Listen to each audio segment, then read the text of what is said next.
আসসালামু আলাইকুম। মেহেরপুর, আমি আছি এখন মেহেরপুর জেলা গাংনী উপজেলার তিরাইল পশ্চিম পাড়ায়। এখানে এই জুম্মার নামাজের পর আসলে শস্য মাঠ ছিল মাঠে। এই পাশে দেখছেন, এই পাশে একটা মাঠ আছে অনেক বড়, এখানে একটা সরিষার মাঠ। এই মাঠে এখানে সরিষা মাঠ ছিল। বাম মন্দির থেকে কিছু লোক এসে আসলে একটি দুর্ঘটনায় মারা গেছে। সে অটোমেটিক রেস্ট নিতে যে হয়তো স্টপ করছে করে মারা গেছে। আর তার সাথে কে কে আছে সেটা আপনাদেরকে একটু দেখাবো, সাথে কি হয়েছে বিস্তারিত একটু শুনবো। হ্যাঁ, এখানে অনেক লোক আছে।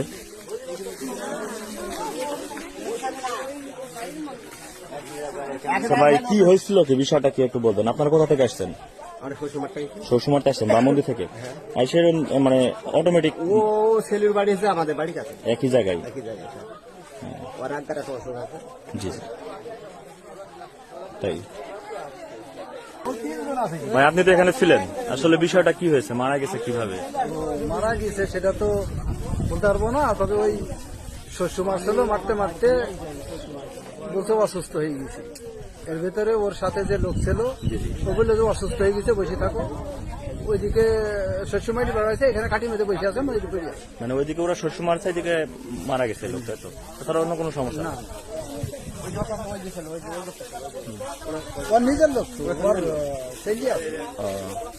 এই যে সব গামছা মাথায়।